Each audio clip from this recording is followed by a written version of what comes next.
Press the Lord.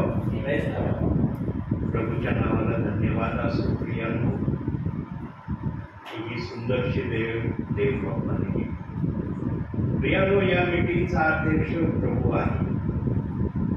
किती जण या ठिकाणी आले याला महत्व नाही, किती जण प्रभूच्या संगती आहेत याला महत्व आहे. पुष्कळ विश्वासणारे आहेत है ना, पण आजच्या या घडीला किती विश्वासणारे आहेत ते महत्वाचं आहे. एक वचन बघूया आपण. मत्ती वर्तमान 18वा अध्याय 14वे वचन.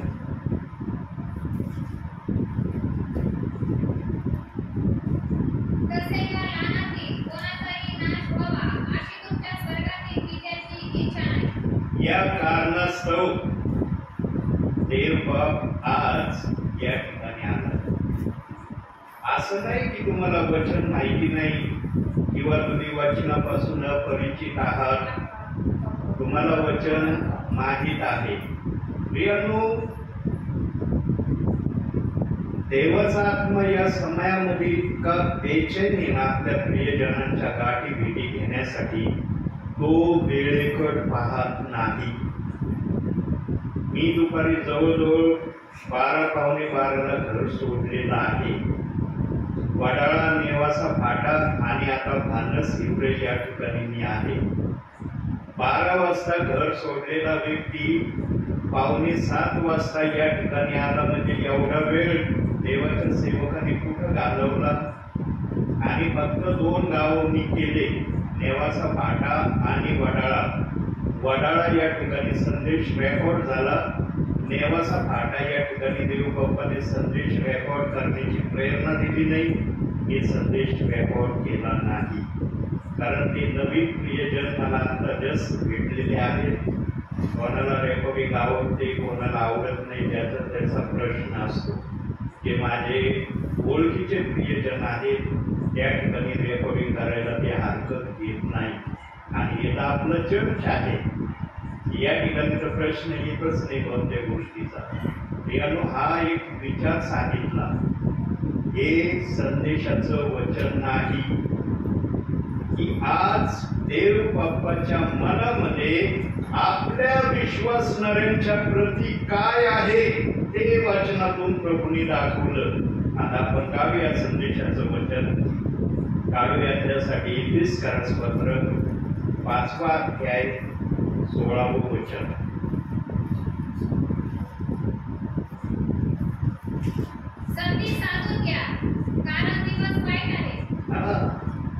आता अरबीच्या भाषांतरामध्ये ती भाषा वापरली, परंतु ओरिजिनल ओबीमध्ये वेळेचा सदुपयोग करा कारण दिवस वाईट आहे असा शब्द त्या ठिकाणी देण्यात आलेला आहे. का बरं देवबाप अंतिम समयामध्ये या वचनातून बोलण्याची प्रक्रिया आपल्या विश्वासणाऱ्यांसमोर प्रगट करण्याची इच्छा करतो? तुम्ही विश्वासात नाहीत का? तुम्ही प्रभूच्या भयात नाही का? तुम्ही प्रभूच्या इच्छेप्रमाणे वागत नाही का? तरी देव बाप्पाला हा शब्द बोलण्याची आवश्यकता का पडली? प्रियांनो, देवाच्या मनामध्ये जे आहे ना ते आमच्या बुद्धीच्या पलीकडचं आहे. देव बाप नेहमी आपल्या मनातल्या गोष्टी विचारातून आणि वचनातून दाखवतो. देवाचा आत्मा नुसता विचारातून बोलत नाही किंवा देवाचा आत्मा केवळ वचनातून सांगत नाही, तर त्या वचनाला अनुसंगून विचार पण देतो, कारण ऐकणाऱ्यांना ते समजावं. आणि आत्म्याच्या प्रेरणेने आलेल्या दासाकडून देव बाप विशेष करून या प्रक्रिया करून घेतल्याशिवाय राहत नाही. प्रियांनो, वेळेचा सदुपयोग जो करणार नाही त्याच्या भावी जीवनामध्ये त्याला चांगल्या गोष्टीचा फायदा होऊ शकतो आणि वाईट गोष्टीचा पण त्याला सामना करावा लागतो. या 2 गोष्टी आज देवबाप थोडक्यामध्ये वचनासहित आणि विचारासहित तुम्हाला दाखवणार आहे. यासाठी काढूया आपण प्रथम पहिले तिमोथेय 6वा अध्याय 10वं वचन.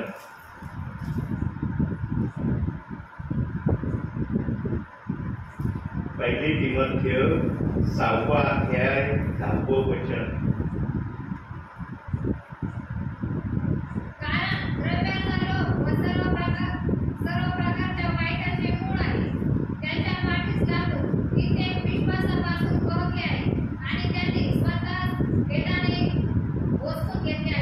बघा, सर्वात महत्वाची प्रक्रिया अंतिम समयामध्ये हे होण्याचं लक्षण पवित्र आत्म्याला दिसत आहे.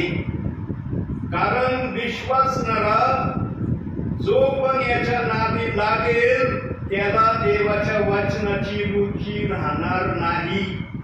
जसा उत्साह आनंद त्याच्या मनामध्ये याच्या पाठीस लागण्या अगोदर होता, तो उत्साह त्याचा कमी कमी होत जाईल आणि पैशाचा संचय मी जास्तीत जास्त कसा जमा करण्यासाठी स्वतःला जास्त वेळ देण्याचा प्रयत्न करील, याकडे त्याचं लक्ष जास्त केंद्रित होईल.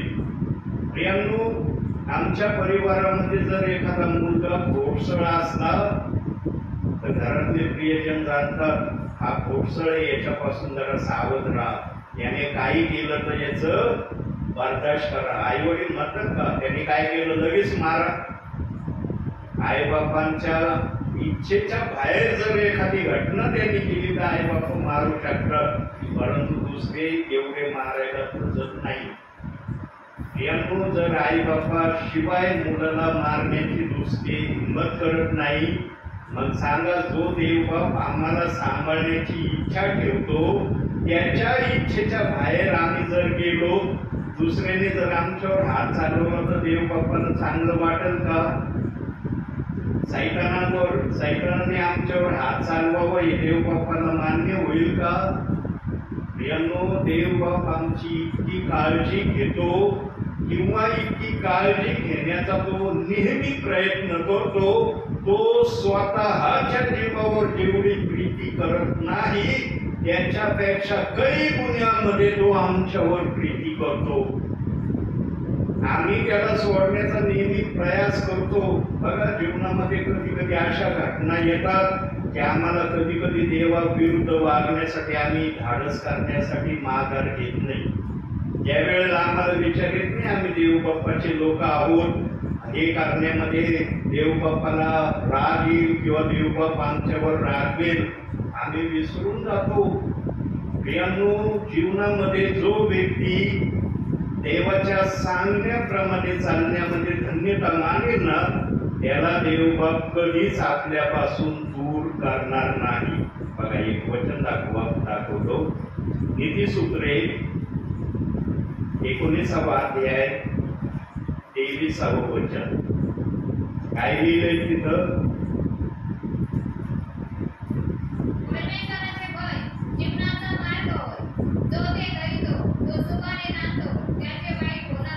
देवाचं हे अभिवचन आहे त्या प्रियजनासाठी, पण त्या प्रियजनाने देवाच्या इच्छेमध्ये राहण्याची प्रभूला तशी प्रक्रिया दाखवली पाहिजे. म्हणून देवबाप याकूब 2:24 मध्ये म्हटला, विश्वास क्रिया वाचून निर्जीव आहे. अनेक जण विश्वास ठेवतात परंतु क्रिया करत नाही. प्रियांनो, क्रिया म्हटलं की ते म्हणतात नाही, हे अवघड आहे आमच्यासाठी.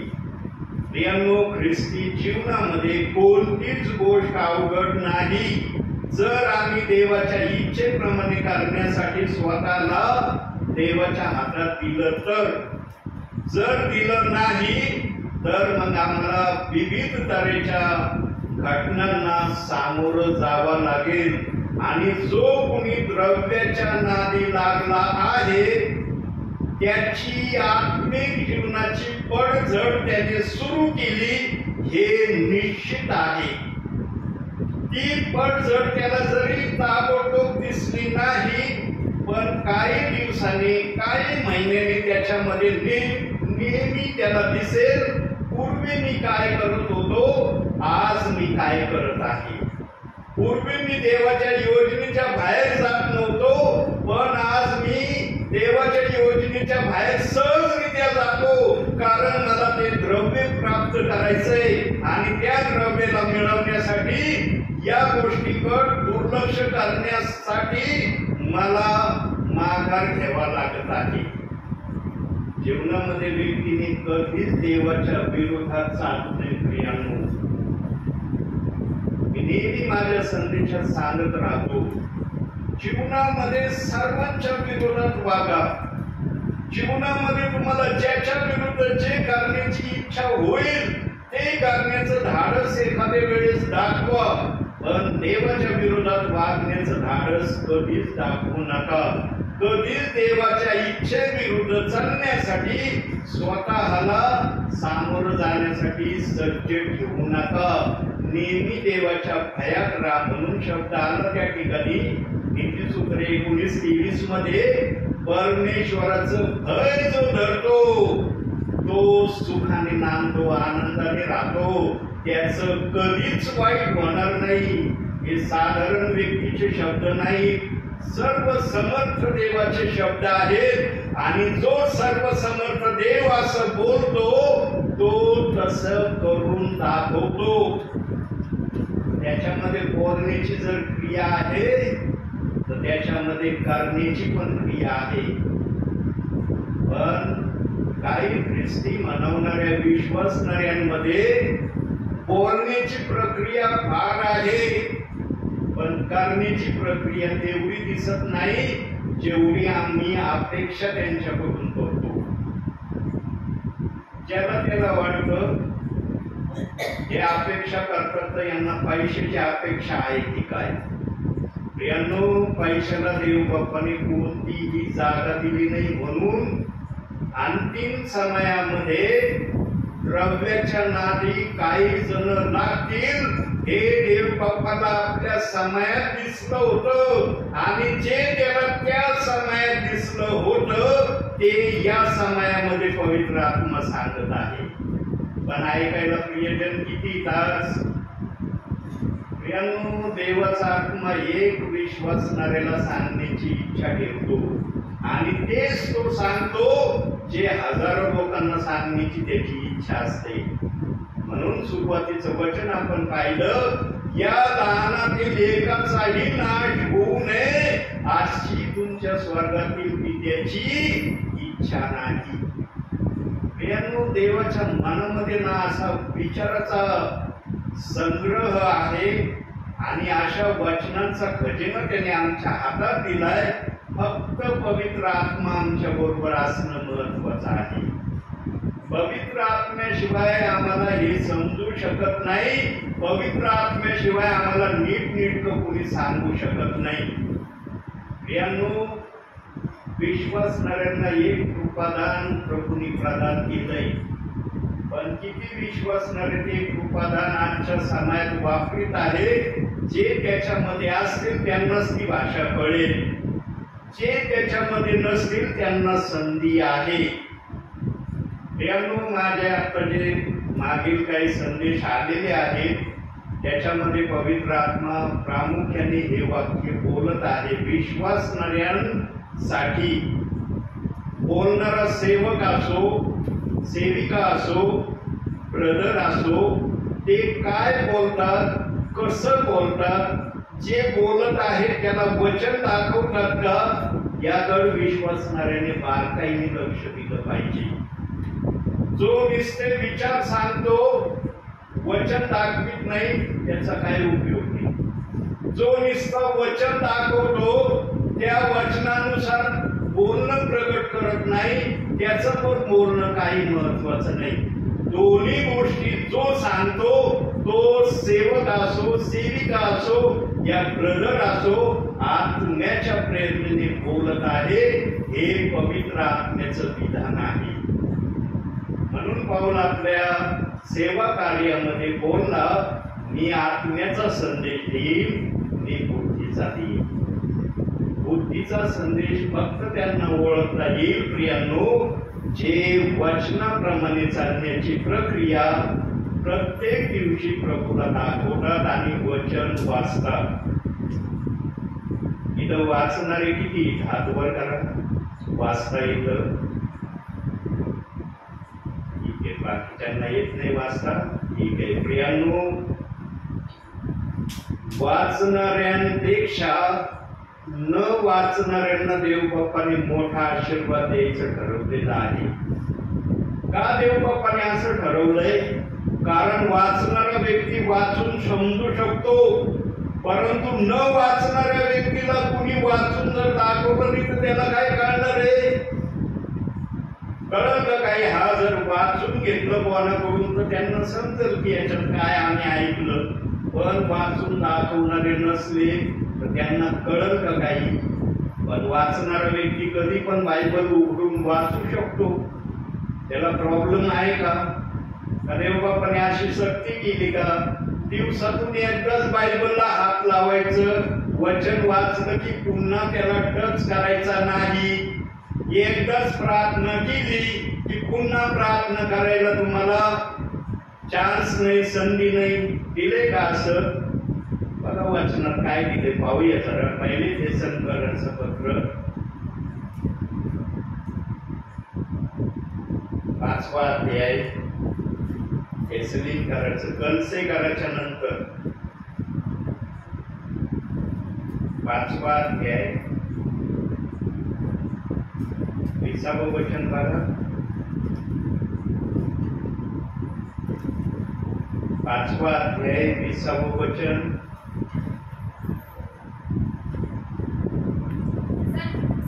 संदेशाचा विकार करू नका. 18 बघा. 18 सर्व स्थितीत उपकार करा, कारण तुम्हाविषयी ख्रिस्त येशूमध्ये देवाची इच्छा हीच आहे. आणि 19 आत्म्याला विसरू नका. निरंतर प्रार्थना करा. हा शब्द कोणत्या वचनात आहे? निरंतर प्रार्थना करा. त्याच वचनामध्ये जवळपास सर्वदा आनंदित असा, निरंतर प्रार्थना करा. कोणता रेफरन्स आहे तो? 16वा आहे का? हे बघा प्रियांनो, 64 वय माझं रनिंग चाललेलं आहे. असं म्हणतात की जसं जसं मनुष्याचं वय वाढत चालतं ना, तशी तशी त्याची बुद्धी, स्मरणशक्ती कमी कमी होत चालते. देव बाप्पाने या शरीराला विशिष्ट तऱ्हेने घडवलेला आहे. जो जोश जवानीमध्ये माझ्यामध्ये होता तेवढा जोश आज मला दिसत नाही. असं मी म्हणत नाही की माझ्यात काही जोश राहिलेलाच नाही. जर जोश माझ्यामध्ये राहिला नसता तर इथपर्यंत आलोच नसतो. रोज सेवेला जातोय, कोणत्या ना कोणत्या दूरच्या गावाला जातोय, जिथं रेकॉर्डिंग करण्याची प्रभू प्रेरणा देतोय तिथे रेकॉर्डिंग करतोय. जिथं रेकॉर्डिंगची प्रभू प्रेरणा देत नाही तिथं फक्त संदेश सांगतो, रेकॉर्डिंग करत नाही. कारण या मोबाईलला जी रेकॉर्डिंग आहे ना, प्रभूच्या इच्छेने चालली, माझ्या इच्छेने चालली.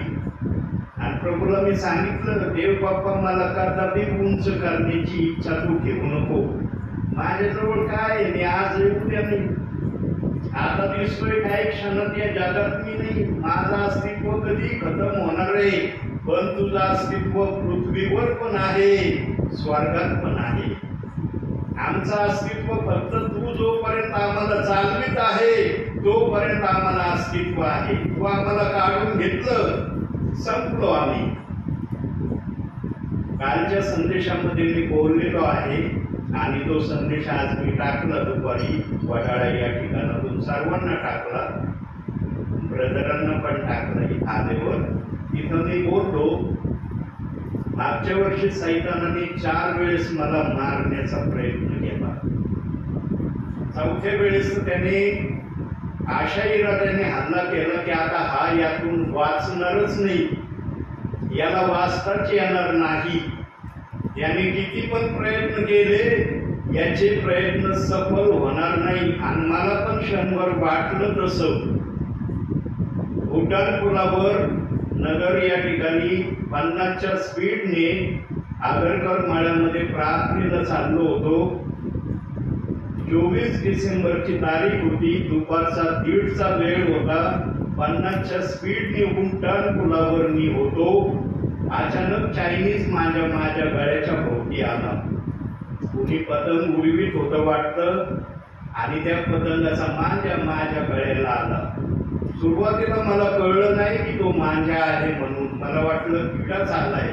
मी असं झटकण्याचा प्रयत्न केला, पण जेव्हा तो जास्त घासायला लागला, मी म्हणलं इथं जास्त घासायला लागलाय, किडा असता तर निघून गेला असता, हे घासणं चाललंय. आणि मग मला शंका आली, म्हटलं काहीतरी वस्तू आहे. पण माझ्या लक्षात आलं नाही की हा मांजा माझ्या गळ्याला घासत आहे. आणि जेव्हा त्याच्या वेदना गळ्याला जाणवायला लागल्या, तेव्हा आत्म्यात मी हालेलुया एकच शब्द बोललो, मुखाने उच्चारण केलं नाही प्रियांनो, एकच आत्म्यात म्हणलं हालेलुया. आणि असं 2 वेळेस केलं. खटकन चायनीची मांजा तुटला प्रियांनो. आणि प्रियांनो, याला साक्षीदार आमचे विजय काकडे ब्रदर, जे देवाचे सेवक आहेत, ते साक्षीदार आहेत. आणि ज्या परिवारात मी सेवेला गेलो तो परिवार आहे. मी दवाखान्यात गेलो नाही, रक्ताच्या हालतमध्ये मी त्या परिवारात प्रेयरला गेलो. म्हणलं देव बाप्पा तुझं गौरव झालं पाहिजे. मी काय, माझं काय अस्तित्व आहे. मी माझ्या बाळेसाठी हे सांगत नाही. आमचा देव आपल्या सेवकाची किती काळजी घेतो हे मला तुम्हाला सांगायचंय. माझ्या देवाला मला उंच करायचंय. त्याने जर त्या ठिकाणी मला सहाय्य केलं नसतं, आज तुमच्यामध्ये मी दिसलो नसतो प्रिया. मला हे सांगायचंय. म्हणून देवाचा आत्मा मला हे सांगण्यासाठी वारंवार प्रयत्न देतो. आणि देव मला जे बोलायला सांगतो ना, मी बोलल्याशिवाय राहणारा व्यक्ती नाही. प्रियांनो, वेळ झालेला आहे, त्यामुळं मी जास्त खोलामध्ये कोणत्याच विषयाला सांगणार नाही. पण शॉर्ट मध्ये समजन या स्थितीमध्ये तुम्हाला बोलण्यासाठी पवित्र आत्मा मला मार्गदर्शन केल्याशिवाय राहणार नाही. द्रव्याच्या नादी लागलेल्या व्यक्तीच्या जीवनामध्ये सर्वात मोठी घटना कोणती होईल ते तुम्हाला बायबल मधून दाखवतो. आता जरा पटपट बोलणार आहे मी. प्रगटीकरण 2 अध्याय 5वं वचन.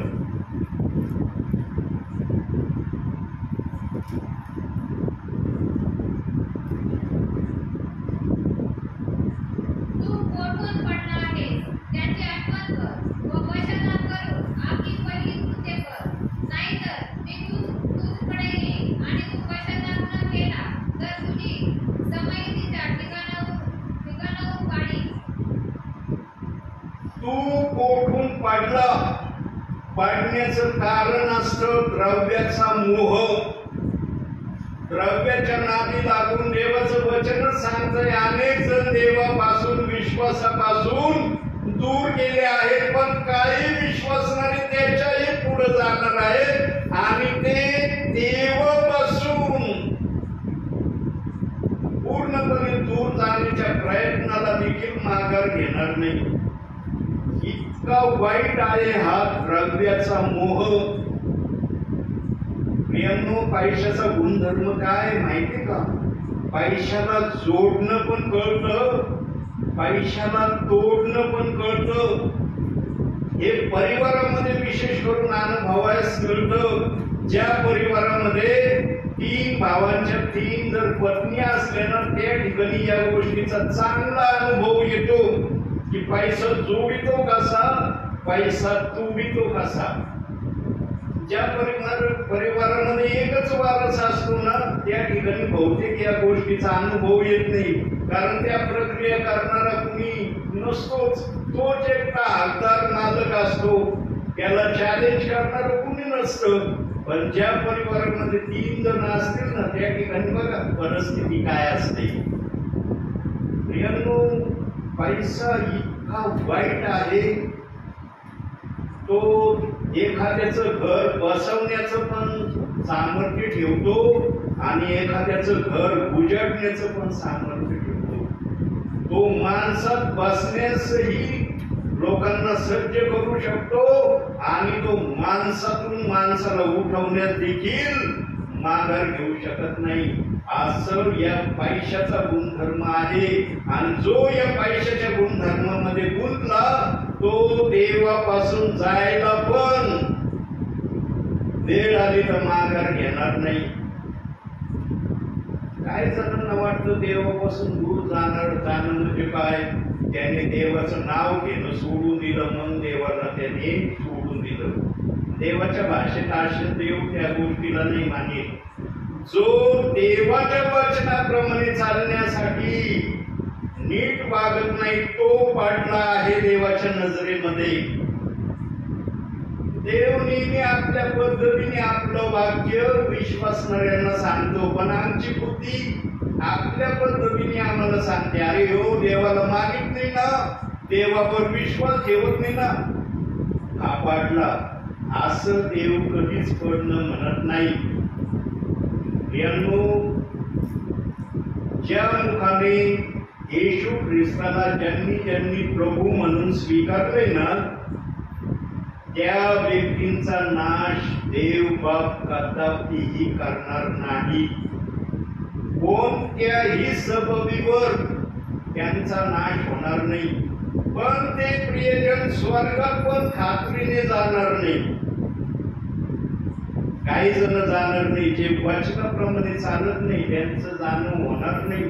बघा, मोशेने इस्रायली लोकांना मिसर देशातून फारोच्या गुलामगिरीतून बाहेर आणलं, पण स्वतः मोशेला कानान देशात जाता आलं नाही. एवढ्या 6 लाखापेक्षा अधिक लोकांचा तो राजा होता त्या समयामध्ये, पण त्या राजाला कानान देशात जाता आलं नाही. पण देवाला मोशेची दया आली, कारण 40 वर्ष त्याने एवढ्या लोकांना जंगलातून विभिन्न परिस्थितीतून कानान देशापर्यंत नेण्याचा प्रवास केला होता. म्हणून मोशेला डोंगरावरून कानान देश प्रभूने दाखवला आणि म्हणला, पहा हा दुधामधाचा प्रवाह वाहणारा देश, ज्या देशामध्ये तुला मला घेऊन जायचं होतं, पण तुझं पण जाणं त्या ठिकाणी होणार नाही. मोशेने पण पाण्याच्या ठिकाणी देवाची आज्ञा मोडली. जी काठी त्याच्या हातात होती, एक वेळेस खडकावर किंवा जमिनीवर मारायची होती किंवा आपटायची होती, मोशेने रागाच्या भरात 2 वेळेस आपटली. त्यामुळे कनान देशामध्ये मोशेला जाता आलं नाही. 6 लाखापेक्षा अधिक विश्वासणारे फारोच्या गुलामगिरीतून बाहेर निघले. वचनदत्त देशात फक्त 2 जण गेले, कालेब आणि यहोशुआ. या 2 दासांशिवाय कोणालाही कनान देशात जाता आलं नाही. बाकीच्या प्रियजनांचं काय झालं? का प्रभूने ते प्रियजन आणले नाही कनान देशात? कारण ज्यांनी देवाचं ऐकलं नाही, त्या काळामध्ये फार कडक नियम होते प्रियांनो. येशू ख्रिस्ताने नियम अतिशय शिथिल केले. ते नियम जर जुन्या कराराचे या करारात असते ना, आज विश्वासणारे पण प्रभूला बोटावर मोजण्यासारखेच दिसले असते.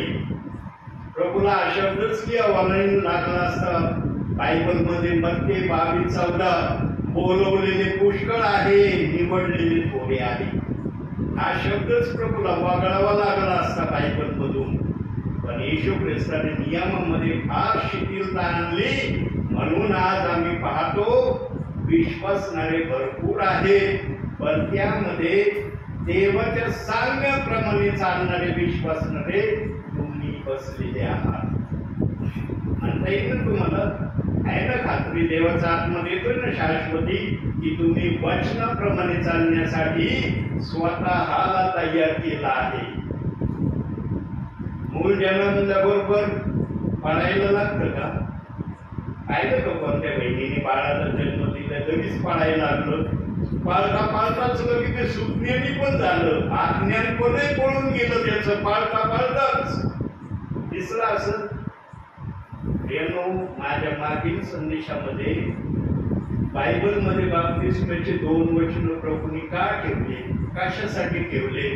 एका वचनाची घोषणा येशूला करण्याची संधी मिळाली. एका वचनाची येशू ख्रिस्ताला वचनाची घोषणा करण्याची देव बाप्पाच्या आत्म्याने का इच्छा प्रकट नाही केली?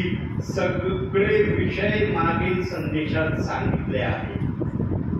प्रियांनो, योजनेबद्ध तरीकेने पवित्र आत्म्याने हे वचन आमच्या समोर ठेवलंय.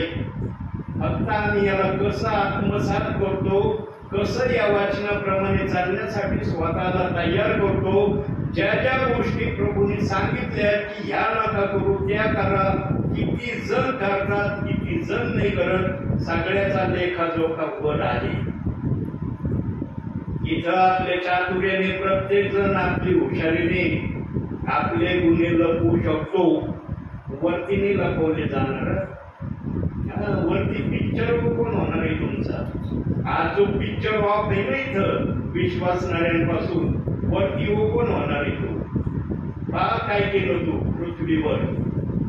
प्रियांनो, या ठिकाणी पिक्चर जर चांगला ठेवला ना तुमचा, वरती बक्षीस दिलं जाणार आहे. आणि ते बक्षीस कुणी तुमच्यापासून काढून घेणार नाही. पवित्र आत्म्याने खात्रीचा शब्द दिलाय. कुठं दिलाय बघूया जरा वचनातून. प्रकटीकरण 3 अध्याय 11वं वचन. मी लवकर येतो. कोणी तुझा मुकुट घेऊ नये, म्हणून जे तुझे आहे ते दृढ धरून राहा. दृढ धरून राहा.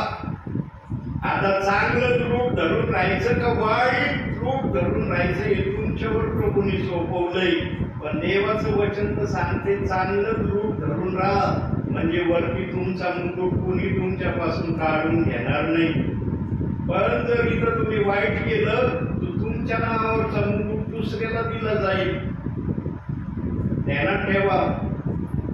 कारण देवबाप कोणाचंही नाव जीवनाच्या पुस्तकातून फोडणार नाही. वचनात सांगितलंय ज्याची नाव जीवनाच्या पुस्तकात आहे एकाचही नाव रद्द केलं जाणार नाही. त्याने किती भयंकर पाप केलेले असले तरी त्याचं नाव रद्द केलं जाणार नाही. का रद्द केलं जाणार नाही? कारण त्याने आपल्या मुखाने येशू प्रभू आहे हे कबूल केलंय.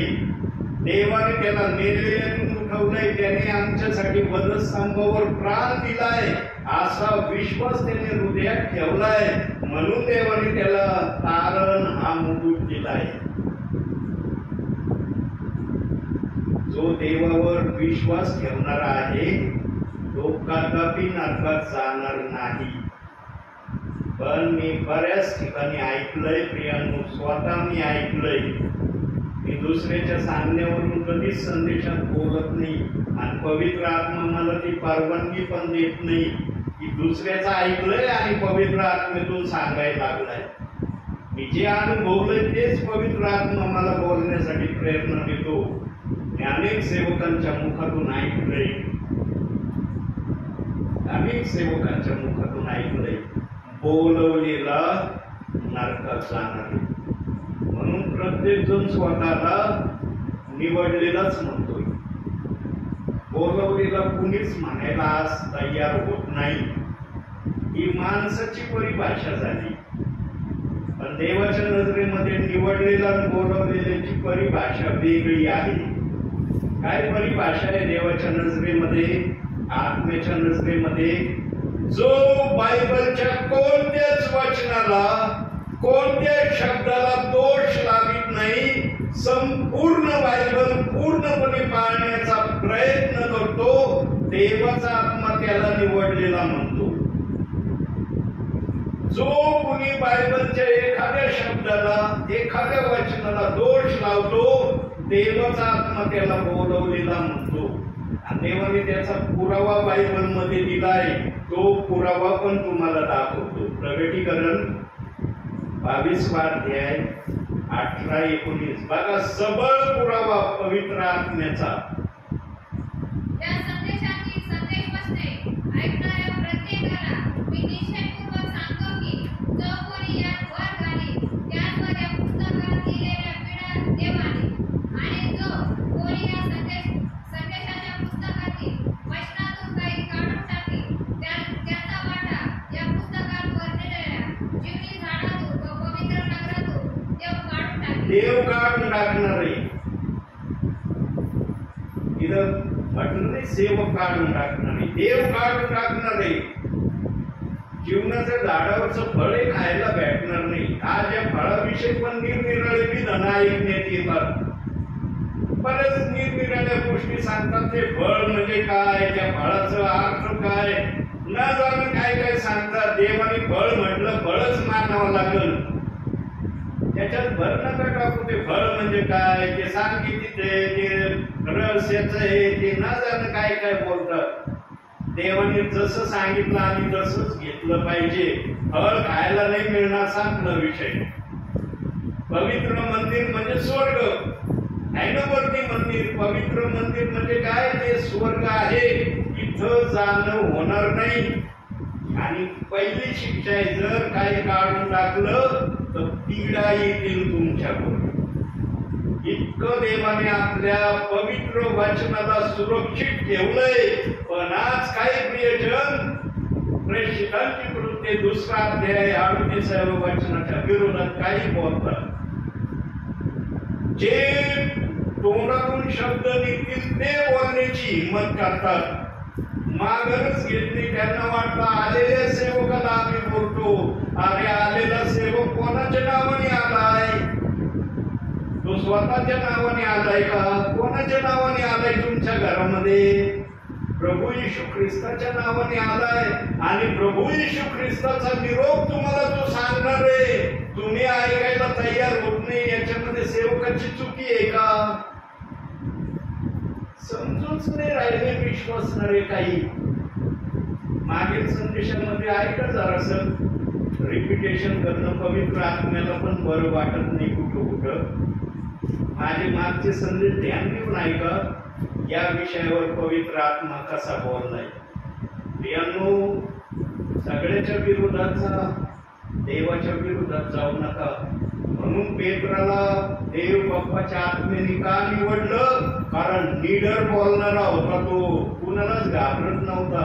तो देवाच्या सांगण्याप्रमाणे बोलायला तर कधीच भीत नव्हता. शास्त्री सदुकी परुषी हात धुवून त्याच्या माग लागायचे. अरे बाबा, येशू ख्रिस्ताच्या नावाने बोलू नको, येशू ख्रिस्ताच्या नावाने चमत्कार करू नको, एवढ्या 2 गोष्टी करू नको. बाकी तुला देवाचं काय करायचं ते कर, आम्ही कधीच तुला आडवे येणार नाही. पेत्रने म्हणला, फार सुंदर सल्ला देतात तुम्ही. खरंच मी आजपासून असंच करून येशू ख्रिस्ताच्या नावाने संदेश बंद करीन आणि येशू ख्रिस्ताच्या नावाने चिन्ह चमत्कार करणार नाही. म्हणलं का पेत्र असं? पेत्र नाही म्हणला असं. पेत्र म्हणला, माझ्या एका प्रश्नाचं उत्तर द्या, मग मी तुमच्या या प्रश्नाचं उत्तर देईन. ते म्हणले, बोल, काय तुझा प्रश्न आहे? पेत्र म्हणला, मी देवाचं ऐकावं का तुमचं ऐकावं याचं उत्तर द्या मला. पहिले तिन्ही धर्मप्रांताची लोक काय उत्तर द्यायचं? देवाचं म्हणलं तर असं येतंय, माणसाचं म्हणलं तर असं येतंय, काय उत्तर द्यायचं? उत्तर दिलं नाही. देवाचं ऐका म्हटलं असतं तर तो म्हणला असता, देव सांगतोय तुम्ही काय ऐकत नाही. देवाच्या सेवकाच्या मुखामध्ये देव बाप योग्य समयाला योग्य शब्द देतो. जरी पेत्र अनपढ निरक्षर होता, पण पवित्र आत्मा पेत्रा बरोबर होता याचं प्रमाण पेत्राला दिसत होतं. आणि ते कोणत्या समयात दिसत होतं वचनातून बघूया आपण. लोककृत शुभवर्तमान 12वा अध्याय 12वं वचन. कारण तुम्ही काय बोलावे ते पवित्र आत्मा त्यास घडते तुम्हाला शिकवी. शास्त्री परुषी जेव्हा पेत्राबरोबर उज्जत घालायचे ना, पवित्र आत्मा लगेच पेत्राच्या मुखात यायचं आणि सांगायचं, हे बोल, मला माहिती तू आज्ञानी निरक्षर आहे, तुझ्याजवळ ज्ञान नाही, पण माझ्याजवळ जो खजिना आहे ना, तो खजिना तुझ्या मुखात ठेवतो, फक्त बोलत राहतो. पेत्र घाबरलं नाही प्रियांनो. म्हणून मी पण या समयामध्ये देवाचा आत्मा मला जे पण बोलायला सांगतोय, मी बोलायला घाबरत नाही. मागच्या संदेशात सांगितलंय मी पेत्राची हत्या कशी झाली. आज रिपीट नाही करणार, ते मागच्या संदेशात सांगितलंय. सर्वात वाईट हत्या पेत्राची करण्यात आली प्रियांनो. का? कारण तो देवाचं वचन निडरतेने सांगणारा होता म्हणून. प्रियांनो, देवाला पण निडर सेवक हवे आहे. डरपोक सेवकांना देवाचा आत्मा कधीच बोलत नाही. जो माणसाचं तोंड पाहून संदेश देण्याचा प्रयास करतो ना, देवाचा आत्मा तर त्याच्या बरोबर तर कदापि राहत नाही. आत्म्याला तर त्याचं नाव घेणं पण पसंत होत नाही. जो माणसाचं तोंड पाहून संदेश देण्याची प्रक्रिया करतो. फ्री माइंड पवित्र आत्म्याला बोलू द्या. काय होईल जगामध्ये? तुम्हाला क्लेश होतील, संकट येतील, निरनिराळ्या प्रश्नांना तुम्हाला सामोरं जावं लागेल. याच्या पलीकडे काय होईल का तुमचं? बघा, एक वचन दाखवतो आणखी. योहान शुभवर्तमान 16वा अध्याय 33वे वचन. बघा काय म्हणतंय प्रभू तिथं. या गोष्टी मी तुम्हाला माझ्यासाठी सांगितल्या आहे की माझ्या ठायी तुम्हाला शांती मिळावी. जगात तुम्हाला क्लेश होतील, तरी धीर धरा. मी जगाला जिंकले आहे. हे अभिवचन आहे सेवकासाठी. का स्टेफनाने दगडमार खाऊन आपला प्राण सोडून दिला? पळून का नाही गेला स्टेफन? पळून नव्हता शकत का? एक दगड लागला असं पळू शकत नव्हता का तो? अरे नाही मरायचं मला, कशाला दगडाने मरू मी? नाही पाळला तो, थांबला त्या ठिकाणी. आणि जेव्हा प्राण सोडायची वेळ आली त्यावेळेस एक प्रार्थना त्यांनी करत असताना देवाचा पुत्र उजव्या हस्ते उभा राहिलेला स्टेफनाने पाहिला. काय प्रार्थना केली? काय प्रार्थना केली स्टेफनाने? देव बाप्पाकड यांचे पाप त्यांच्याकडे मोजू नको. हे जरी मला दगड मारत आहे, त्यांचं पाप नको मानू दे. कोण करीन अशी प्रार्थना? आज तर एखाद्या सेवकाने विश्वासणाऱ्याला जर थोडासा वाकडा शब्द बोलला तर बघा काय परिस्थिती आहे. तो विश्वासणारा सेवकाशी बोलण्यासाठी टाळमटाळ करतो. आणि यांनी जर त्याचं मन नाही भरलं तर चर्चला येणं बंद करतो. चाललंय ना, अनुभवतात ना ही गोष्ट. त्या काळातले सेवक निडर होते, जरूर ते अनपढ निरक्षर होते, पण त्यांच्याजवळ प्रभूचा पावर होता. आजच्या सेवकांजवळ सर्व आहे, पण देवाची ती गोष्ट घेऊन चालत नाही ज्या गोष्टीची अपेक्षा देवबाप या समयामध्ये बाळकन करून घेऊ इच्छितो. म्हणून आजचं वचन आलं, वेळेचा सदुपयोग करा, कारण दिवस वाईट आहे. देवबाप जे पण बोलतो ना, त्याचा आशय पण सांगतो, त्याचा विषय पण सांगतो. तो असंच नाही बोलत. या वयोवृद्ध स्थितीमध्ये प्रियांनो, मी 5 वचन पाठ करण्याचं ठरवलंय. किती वचन पाठ करण्याचं ठरवलंय? 5. तुम्हाला वाटत असेल की पागरे पास्टरांनी संदेश तयार करून आणलेला आहे आणि याच्यातून बोलत आहे. रोज मी वचन पाठ करतोय, पेजवर लिहितोय आणि जेवढे माझ्याच्याने पाठ होतील तेवढं पाठ करतोय. आडत असलं तर पावऱ्यात यायला वेळ लागतो का? आडतच नाही. कुठून पावऱ्याची पावरा वाट बघतोय. आणि आहे का नाही याच्यात काही? मला याच्यात घ्यायचे काय? पण काहीच नाही आडामध्ये. आडामध्ये वचन असलं ना, पवित्र आत्मा सहाय्य करील. अरे तू मेहनत कष्ट घेतली नाही पाठ करण्याची, संदेशामध्ये मी तुला मदत करीन. यानो, देवासाठी काहीतरी करावं लागतं. इथंच करण्याची संधी वर नाही. वरती देवबाप बक्षीस देणार आहे किंवा न्याय करणार आहे. आता किती जणांना आवडेल न्यायामध्ये जाणं? किती जणांना आवडेल न्याय न होण्यामध्ये? बायबलमध्ये दोन्ही वचन दिले. न्याय होण्याचं वचन दिलंय आणि न्याय न होण्याचं वचन दिलंय. बघायचं कुठं दिलंय? योहान शुभवर्तमान 5वा अध्याय पहिलं न्याय होण्याविषयीचं वचन बघू आपण. 22वं वचन.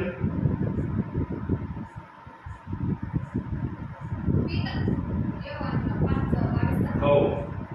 पिता कोणाचाही न्याय करीत नाही, तर सर्व न्याय करण्याचे काम त्याने पुत्राकडे सोपवून दिले आहे. बघितलं, पुत्राकडे पित्याने न्याय करण्याचं काम सोपवून दिलंय म्हणजे न्याय होणार आहे. मी खोटं बोलत नाही. पवित्र शास्त्रात जे लिहिलंय तेच पवित्र आत्मा माझ्या मुखातून तुम्हाला सांगत आहे. आता न्याय न होण्याचं बघू. तोच अध्याय 24वं वचन बघा.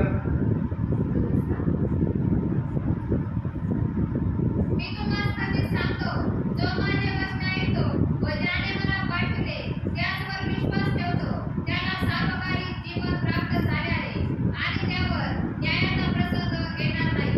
त्यावर न्यायाचा प्रसंग येणार नाही. तो मरणातून जीवनात पार गेला आहे. मग एकच अध्यायात न्यायाचं वचन ठेवलंय आणि एकाच अध्यायात न्याय न होण्याचं वचन ठेवलंय. आता विश्वासणाऱ्यांनी ठरवायचं मला न्यायात जायचं का न्यायात नाही जायचं.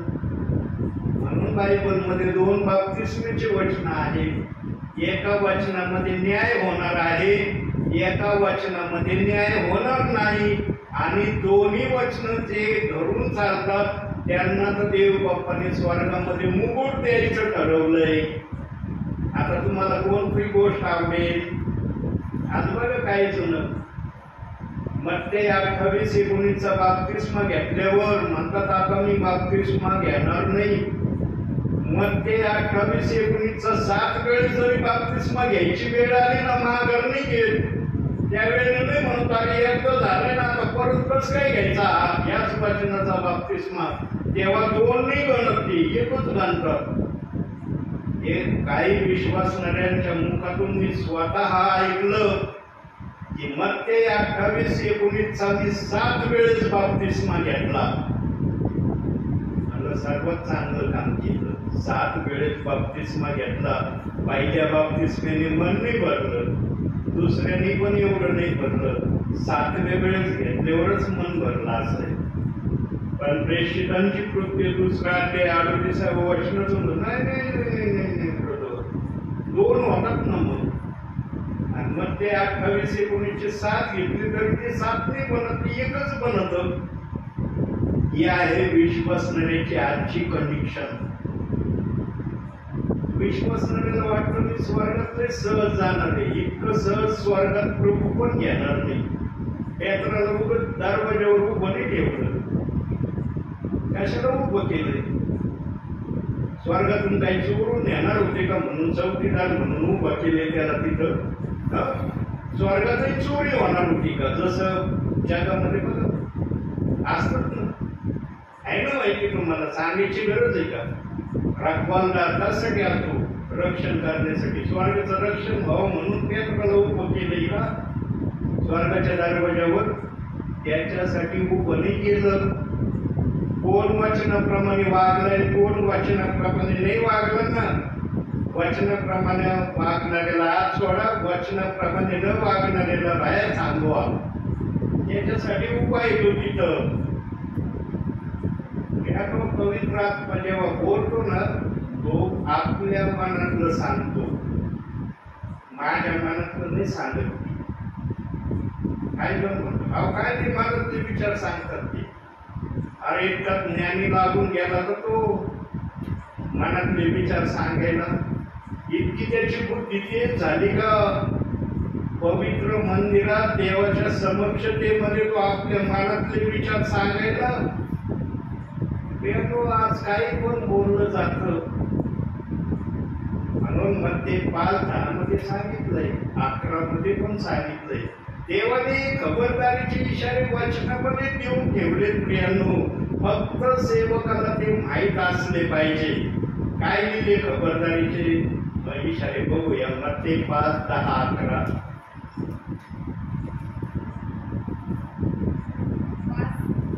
पाचवा अध्याय 10 आणि 11.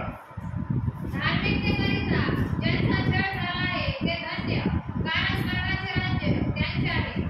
जेव्हा माझ्यामुळे लोक तुमची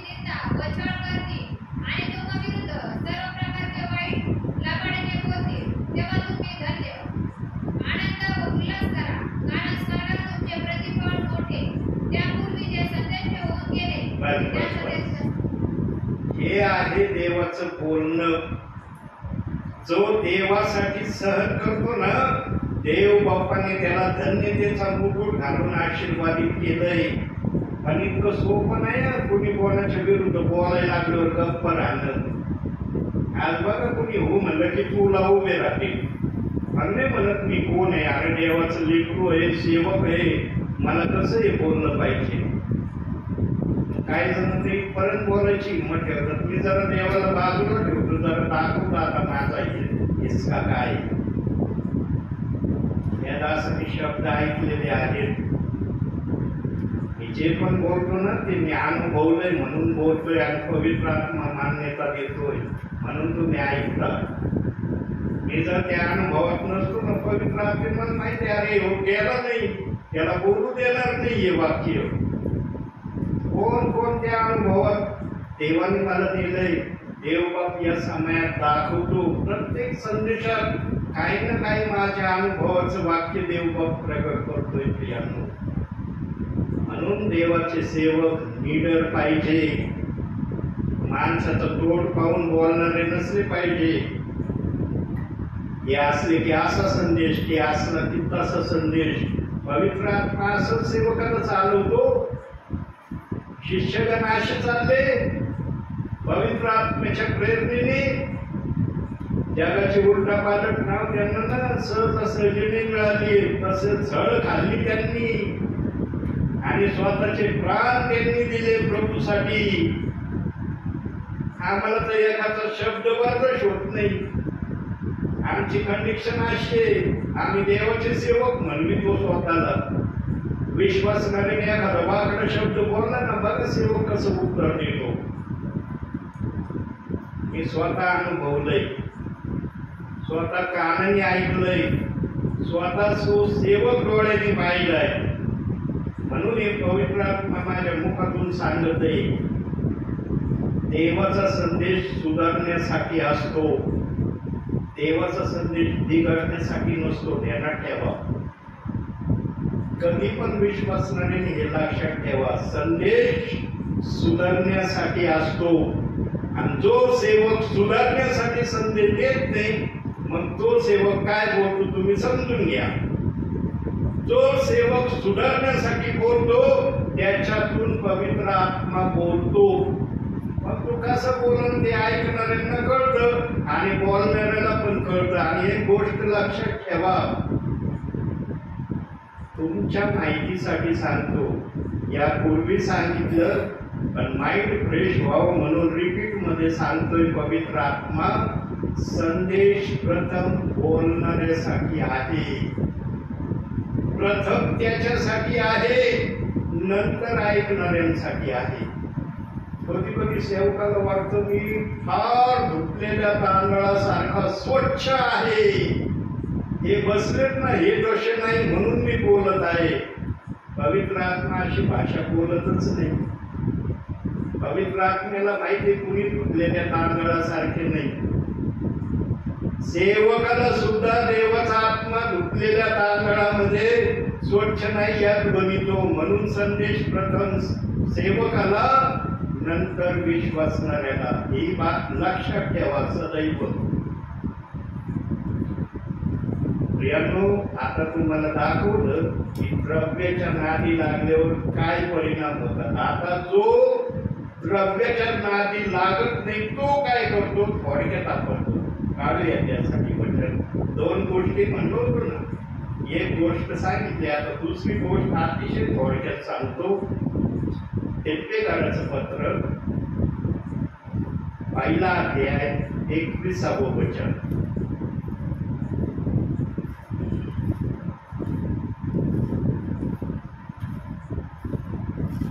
इफिसकरांच्या पत्रानंतर गलती 20 टिप्पे, पहिला अध्याय 21 वचन.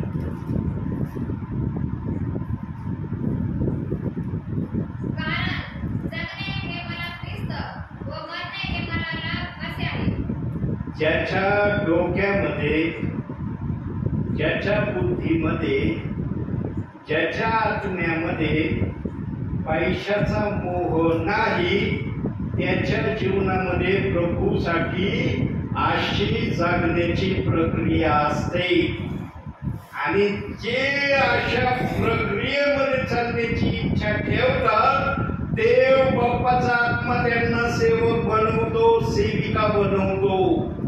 देव बाप्पा असं उठून सुटून कोणाला सेवक नाही बनवी. आजच्या समयात सेवक येतात बाहेरच्या आणि म्हणतात नगरला अजूनही सेवकांची गरज आहे. अरे सेवकांची अजूनही गरज आहे. इतके सेवक झाले तरी नगरला अजून सेवकांची गरज आहे. 1982 साली 1-2 सेवक असायचे. तो सेवक जर आला ना तर लोक दूर दूरून सगळे कामं सोडून द्यायचे. अरे त्या घरामध्ये देवाचे सेवक आले, पाळक आले, चला आपण जाऊया. ओढ लावायची त्यांना, आम्ही कधी त्या घरामध्ये जाऊ. 3-3 किलोमीटर पर्यंत बातमी जायची प्रियांनो की या घरामध्ये सेवक आले आणि लोक धावत पळत यायचे. त्या काळात गाड्या नव्हते, सायकली असायच्या. गाड्या आता त्या प्रत्येकाच्या दारामध्ये गाडी. त्या काळामध्ये सायकल ज्याच्याकडे असायची ना म्हणजे अरे मध्यम वर्गीय आहे. ज्याच्याजवळ सायकल नसायची ना तो गरीब आहे. ही परिस्थिती होती त्या काळाची. लोक सायकलवर डबल सीट बसून यायचे. कुणी तरुण असले तर पळत सुटायचे. इतकी ओढ त्यांना देवाच्या सेवकाची असायची आणि वचनाची. आज जर बाळक शेजारच्या घरी आला ना तर शेजारचा येत नाही. नाही ना त्यांच्या घरात आले तर आम्ही कशाला जायचो तिथं. आजची परिस्थिती अशी आहे. पण त्या काळातली परिस्थिती अशी होती. आमच्या घरात जेव्हा पण बाळक यायचे ना 82 साली दूर दूरून लोक आमच्या घरात यायचे. मी स्वतः सांगतो प्रियांनो आणि पवित्र आत्म्याला माहिती माझा दास खरं बोलत आहे. माझा दास काही खोटं सांगत नाही. आज ती परिस्थिती राहिली नाही. आजची परिस्थिती फार विचित्र बनत चालली. म्हणून वचन आलंय वेळेचा सदुपयोग करा कारण दिवस वाईट आहे. कोणत्याही ठिकाणी देवाचा सेवक आला ना प्रियांनो, तो कोणत्याही मिनिस्ट्रीचा आहे, कोणत्या संस्थेचा, याला बाजूला ठेवा. त्या सेवकाजवळ वचन कोणतं आहे ते ऐकायला जरूर जा. वचन जर त्याच्या जवळ आहे निश्चित आशीर्वाद घ्यायला जा. म्हणून आमच्या घरात नाही आले, कशाला जायचं त्यांच्या घरात. आज हे विचारे भेदभाव करू नका.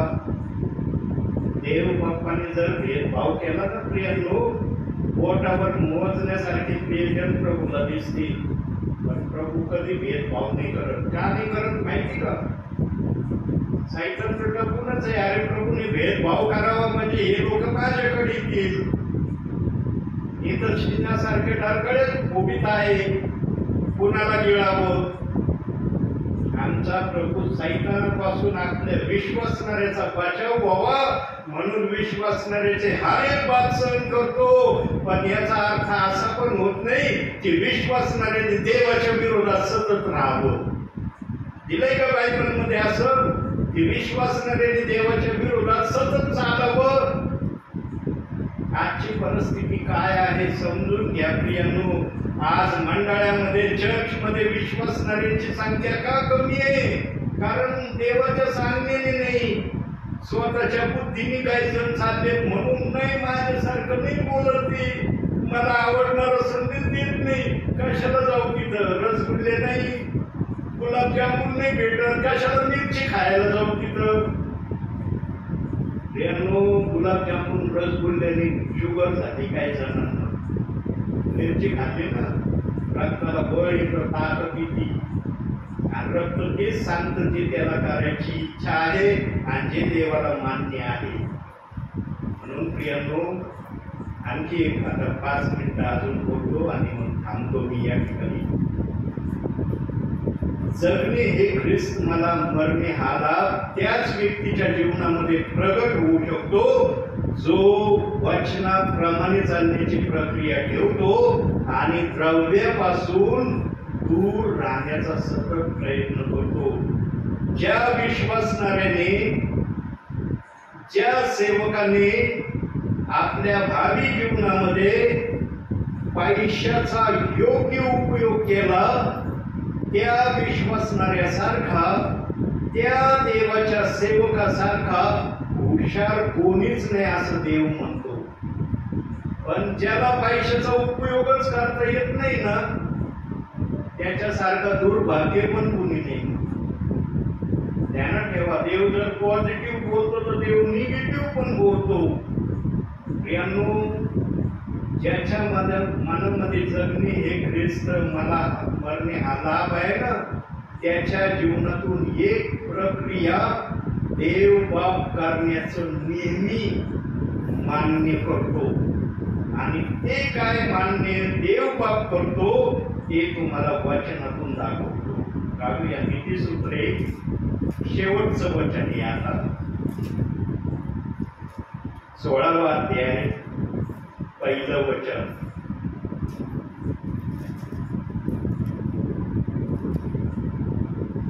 मनात योजना करणे मनुष्याचे राज्य आहे, पण जिभेने उत्तर देणे परमेश्वराकडचे आहे. बघितलं, त्याने मनात योजना केली. योजना तर केली पण त्याला शाश्वती नाही. अरे हे होतंय का नाही माझ्याकडून? तेवढा सक्षम मी आहे का? माझ्याजवळ तेवढं बळ आहे का? योजना तर मी केली, पण ती योजना पूर्ण करण्याचं सामर्थ्य माझ्याजवळ आहे का? जेव्हा देव पाहतो, अरे माझ्या विश्वासणाऱ्यामध्ये, माझ्या सेवकामध्ये सामर्थ्य नाही, तेव्हा देव येतो, म्हणतो बाळा घाबरू नको, मी ते तुझं कार्य पूर्ण करेल. सर्वांसाठी असं करत नाही प्रभूचा आत्मा. जे वचनाप्रमाणे करण्याच्या प्रक्रियेमध्ये आहे त्यांच्यासाठी हा शब्द आहे. जे देवाच्या इच्छेप्रमाणे चालण्याच्या इच्छेमध्ये आहे त्यांच्यासाठी हा शब्द आहे. सर्वांसाठी नाही बोलत देवाचा आत्मा. नका वाटो सर्वांसाठी देव असं करणार नाही. सर्वांसाठी असतं ना प्रियांनो, तर सर्व स्वर्गात गेले असते. देवाला ही वचन द्यायची गरज नसते. पाणी म्हणा सगळे स्वर्गात येणार आहे. कशाला बायबल वाचायचं कष्ट देऊ यांना? कशाला आज्ञा पालनाचं यांना कष्ट देऊ? आदामाने जर एदेन बागेमध्ये ते फळ खाल्लं नसतं तर आजच्या समयाला आम्ही या पृथ्वीवर दिसलो नसतो. माझ्याजवळ तसा पुरावा आहे वचनाचा. पृथ्वीवर देव बाप एवढ्या वर्ष राहिलाच नसता. इथपर्यंतचा पवित्र आत्मा मला बोलण्याची हिंमत शक्ती देतो, म्हणजे पवित्र आत्मेजवळ या वाक्याचा पुरावा आहे. दाखवतो पुरावा. 2 वचनातून हा पुरावा दाखवतो. 2 पेत्र 3रा अध्याय 8वं वचन.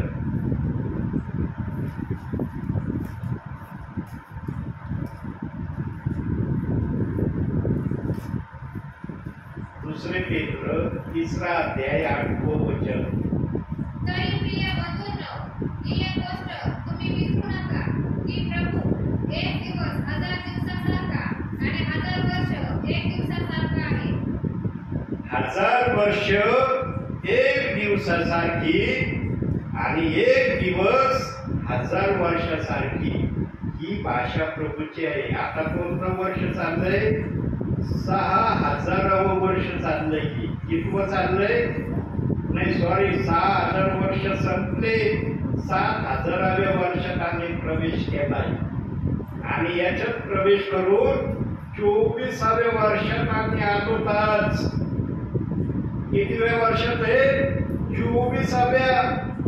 प्रभूने किती दिवस काम केलं? एदेन बागेमध्ये 6 दिवस काम केलं. 7व्या दिवशी विश्रांती घेतली ना. सांगते ना वचन, 7व्या दिवशी देव बाप्पाने विश्रांती घेतली. 6000 वर्ष लोटले. 7000व्या वर्षाच्या 24व्या वर्षात आम्ही आलो. म्हणून आम्हाला आता ओढ लागली. आमचा तारणारा कधी पण आम्हाला घेऊन जाण्यासाठी येणार आहे. पण त्याचं काम तेवढं अजूनही पूर्ण झालं नाही प्रियांनो. जेवढं काम प्रभूंनी ठरवलेलं आहे त्याचं काम पूर्ण झाल्यावर तो इब्री 10:37 प्रमाणे, पहा मी लवकर येतो, मी यायला उशीर करणार नाही, हे अभिवचन देवबाप पूर्ण करणार आहे. आणि ते काम देवाचं पूर्ण व्हावं म्हणून सेवकांना तुम्हाला प्रभूंनी ठेवलंय. तुम्ही अशाच जगामध्ये नाहीये. देवाला या जगात ठेवण्याचा फार मोठा उद्देश आहे. विश्वासणाऱ्यांकडून पण सेवकांकडून पण. देवाने विश्वासणाऱ्यांना पण सेवा करण्याचा अधिकार दिलाय आणि सेवकाला पण दिलाय. पण काही सेवकांनी सांगितलं तुम्ही नुसते चर्च मध्ये येऊन बसण्याचे कामापुरते, तुम्हाला दुसरं काम नाही करता येणार. सुवार्थ सर्वांना सांगण्याचा अधिकार देवाच्या आत्म्याने दिलाय. तिथं नाही म्हटलं पालकांनी सुवार्थ जाऊन सांगावी, विश्वासणाऱ्यांनी सांगू नये. केलं का असं कोणी? कित्येक विश्वासणाऱ्यांनी सुवार्थ सांगितली प्रियांनो, सांगितली ना, अनुभव आले असतील ना. सगळेच पालक लोक सुवार्थ सांगायला गेले का? त्यांच्या बरोबर विश्वासणारे गेले नाही का? त्यावर कोणता पालक आहे त्याने आपल्या मंडळीतल्या विश्वासणाऱ्यांना सुवार्थ सांगायला नेलं नाही? हा आता जराशी सक्ती आली म्हणून थोडेसे विश्वासणारे थंड व्हायला लागले. पण जेव्हा मोकळीकता होती तेव्हा सांगा, जात होते ना सगळे सुवार्थ सांगायला, फक्त बाळकच एकटा जायचा. आजचे दिवस आठवा प्रियांनो, देव बाप्पाजवळ सर्व पुरावे आहेत.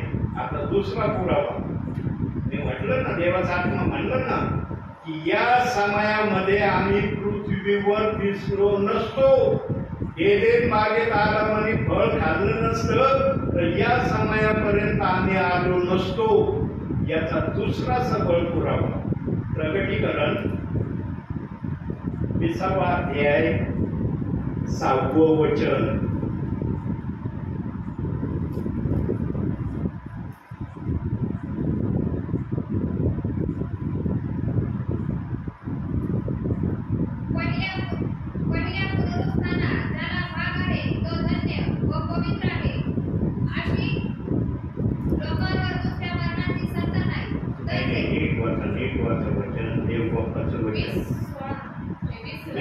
ते 6वं वचन नीट वाचा. पहिल्या पुनरुत्थानात ज्याला भाग आहे तो धन्य व पवित्र आहे.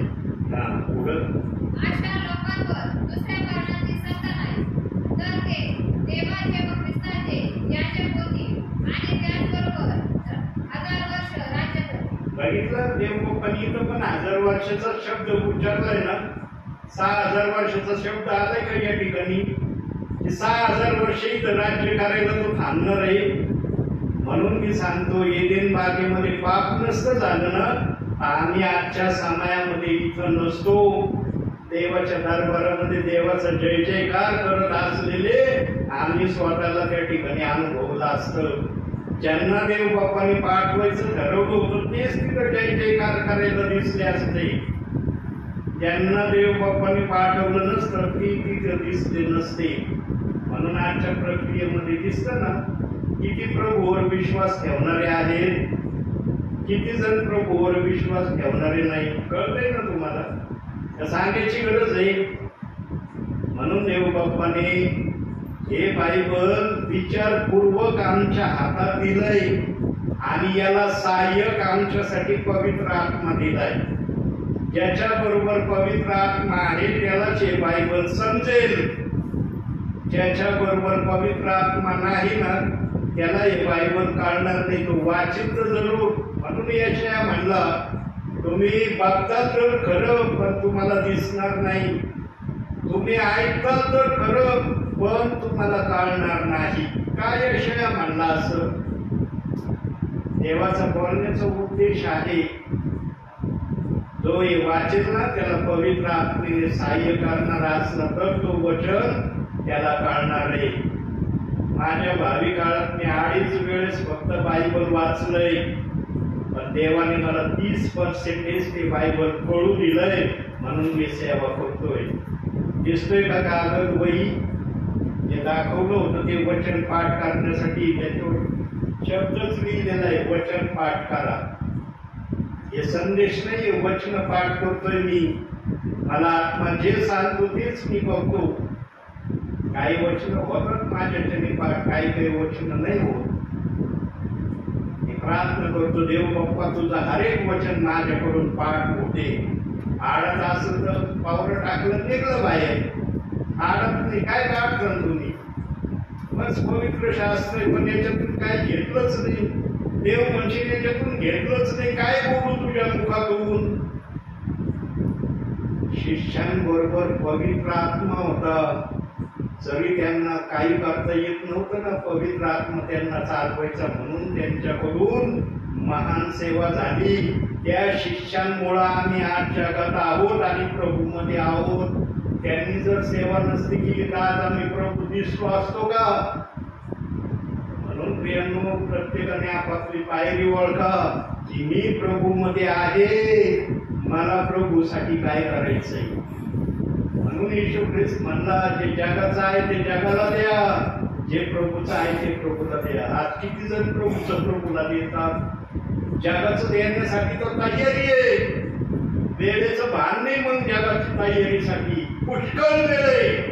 पण देवाचं म्हणलं ना, अहो 1 तासाच्या वर बोलले ना, मला लगेच डोकली झोपा यायला सुरुवात होती. ही आहे आजच्या विश्वासणाऱ्याची परिस्थिती. पण जगाचं म्हणल्यावर डुलकी येत नाही, झोप येत नाही. खरं बोलतोय ना का काही चुकीचं आहे? जर चुकीचं असलं तुम्हाला बोलण्याची परवानगी आहे, बोला. ब्रदर तुम्ही खरंच चुकीचं सांगू राहिले, 1 तासाच्या वर आम्हाला झोपा येत नाही किंवा आमच्या डोक्यावरूनही जात नाही, सांगा मला. म्हणून मी कमीत कमी देव बाप्पाला सांगितलंय, देव बाप्पा 1 तासाचं किंवा त्याच्यापेक्षा थोडंसं आणखी वेळ घेतला तर चालेल. कारण तुझ्या विश्वासणाऱ्यांची ऐकण्याची कॅपॅसिटी एवढीच त्यांनी बनवली. फार ऐकण्याची कॅपॅसिटी त्यांच्यात राहिलेली नाही. जेव्हा योग्य विचार देव बाप्पाला सांगितला जातो ना, देव बाप्पाला ती कळतं. देव बाप्पाला माहित असतं माझा दास काय बोलणार आहे, पण दासाला बोलण्याची संधी देव बाप देतो. म्हणून वचन सांगितलंय, मागामध्ये मिळेल, जे योग्य ते मागा मिळेल. अयोग्य मागितलं त्याची शाश्वती नाही मिळेल. म्हणून प्रियांनो, आज जे ऐकलंय ना तुम्ही, योजना चांगल्या ठेवा मनामध्ये. देव बाप ते पूर्ण करण्याकरता येईल तुमच्यासाठी. पण योजना देवाला मान्य नसणाऱ्या असल्या, मग मला नाही सांगता येणार देव बाप काय करेल तुमच्याबरोबर. देवाच्या संगतीत राहा, कारण देव तुमच्या संगतीत राहण्याचा इच्छुक आहे. तो क्षणभरही तुम्हाला सोडू इच्छित नाही. म्हणून इस्रायलाच्या रक्षकाला रात्रंदिवस झोप लागत नाही, डुलकी येत नाही. आमचं रक्षण करतोय. आज सैतानापासून आम्ही सुरक्षित का आहे? कारण देव आमच्या भोवती कवच आहे. कवच आहे आमच्या भोवती, म्हणून आम्ही सुरक्षित आहे. ज्या दिवशी हे कवच हटल ना, त्या दिवशी बघा काय होतंय. मग कळलं नारे, प्रभूत असताना कसं होतो, प्रभूत नसल्यावर काय हालत आहे आमची. म्हणून पाण्यात उतारल्याशिवाय पाणी खोल आहे उतळ आहे कळत नाही. म्हणतात ना जाणकार लोक, गडोळ पाण्यात असल्यावर बघा एखादा माणूस झाडच नाही करत उतरायचं. ते आवाज करणार नसलं ना, त्याला वाटणार आहे बाबा पाय टाकल्यावर खोल असेल तर काय करायचं. अनोळखी एरियामध्ये जा तुम्ही, गडोळ पाण्यात पाय टाकायची बघा हिंमत होती का तुम्हाला? विचार करतो साहेब ते पाणी खोल आहे का सांगा. ते जर म्हणजे नाही खोल नाही तेव्हा आम्ही हिंमत करतो. पण जर ते म्हणले ना मलाच माहित नाही ते पाणी खोल आहे का काय, तुमच्या पद्धतीने जा, आम्हाला हिंमत होत नाही पाण्यात उतरायची. आहे ना अनुभवाचा शब्द गलत आहे. जर जगीन जीवनामध्ये असं आहे तर देवाच्या राज्यामध्ये चालण्यासाठी कसं असेल? हे राज्य लय सोपं आहे का? काही जणांना फार सोपं वाटतोय, विश्वास ठेवला चालतो सारखं. असं जीवन नाही प्रभूचं.